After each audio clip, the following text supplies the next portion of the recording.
You mentioned like really early on in the process as you give people some advice that I thought was actually really important, where you had this section about committing to the process. And you kind of mentioned it briefly earlier, but it's worth maybe drilling in on here, which is that you give people like 3 guidelines as they're learning astrology. And the first is, you say, 1, I promise to never give my current understanding of my chart too much power. And then 2, you said, I promise to never underestimate the wisdom that is woven into my chart. And 3, I promise to always leave room for learning, unlearning, and relearning. And I thought that was such an important piece that I was glad that you included it in the book. Why do you feel like those pieces are like important to state at the outset? Before I wrote the book, and one of the reasons why I did write the book is I had spent so many years teaching people astrology online. And so what happens when you begin teaching something is you also start to understand the problems with it, or how it's received or thought of. And because we're talking about the nature of your life, and we're talking about something to do with perhaps your fate, so much fear is evoked in us when we start to look. And so I just wanted to start the process with the reminder that your mind is going to think that it knows everything before the wisdom has actually been able to even integrate.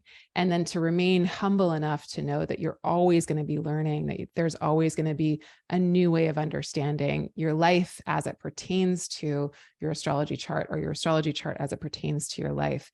And any kind of limited notion of who you are and what you're capable of, or what a sign or omen or signal astrologically means for you, it needs to be questioned and scrutinized. And I think we need to continually do that.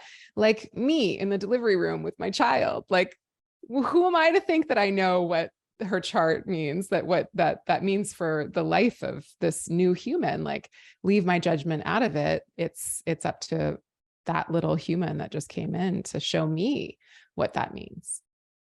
Yeah, for sure. And it touches on a point that I think all astrologers know. Eventually, once you've been studying it for long enough or practicing astrology, it becomes like an almost intuitive, but just the notion that like every thing you think about a chart based on a placement is sort of like provisional. And it's like you have an idea of what this means or what this should mean based on the theory of astrology or based on other empirical observations in the past.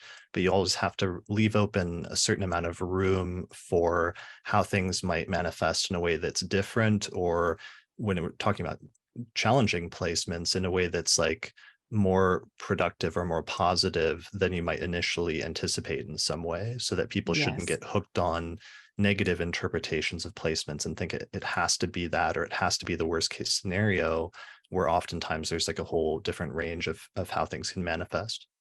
And I think especially for those of us that are reading these books that are really old, because they're not very nuanced. Like, they're not very Right. sensitive to your feelings. Like, Right. they're going to be like, this is horrible. Robbers are going to come. You're going to be bit by a scorpion. You're going to die at an early age. Your parents will be, it's like, it's very intense, and it's not very helpful in terms of being like, oh, how would that translate to modern day Right. beings? Like, Yeah. what does that mean actually for me? I'm Yeah. probably not going to be hunted by a pack of dogs anytime soon, hopefully. But,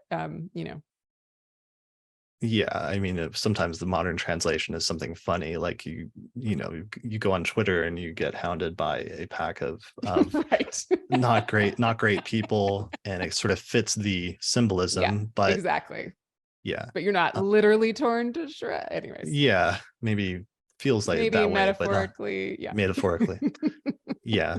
Um, so okay, so I think that's really important, especially when talking about like difficult placements, and because that's just something professional astrologers take for granted, but something that maybe we can internalize negative interpretations of our chart placements that we don't need Yeah. to necessarily hold on to as tightly as we might think as at first. Yeah, and something that is really painful and symbolizes or crystallizes your understanding of your own trauma in your chart.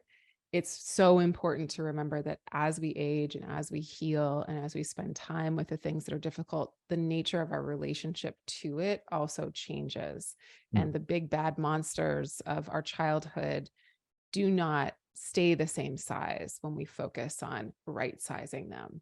And so with that, the chart changes, and the interpretation of that really difficult part in our chart that just like, scares us, or like we feel like it dogs us, that can be like liberated from that monster, like, disfigured kind of understanding into something that feels like it has been repurposed for the best possible use. Right. I love that. So there's some kind of delicate balance between, because on the one hand, sometimes looking at your chart and seeing the difficult placements early on, and then resonating with that and understanding Yeah, it like, oh, helps. yeah, that's actually like can be therapeutic, Yeah. and somehow finding a balance between that versus overly focusing or adopting like a fatalistic attitude about some placement, that it can't manifest in different ways or can't get better in some ways, that you want to find some sort of middle ground. Yeah. I feel like it's always a prism. Hmm. Each planet is a prism. Each, what we call aspect connection between the planets, is a prism. Yes, when you look at it like this way, it's terrifying. And then this way, you're like, oh, that's different. And so you can keep, it's like a kaleidoscope. Like I'm still looking through the same kaleidoscope, but it does give me different iterations and different versions of Hmm. that configuration, even though the qualities of it remain.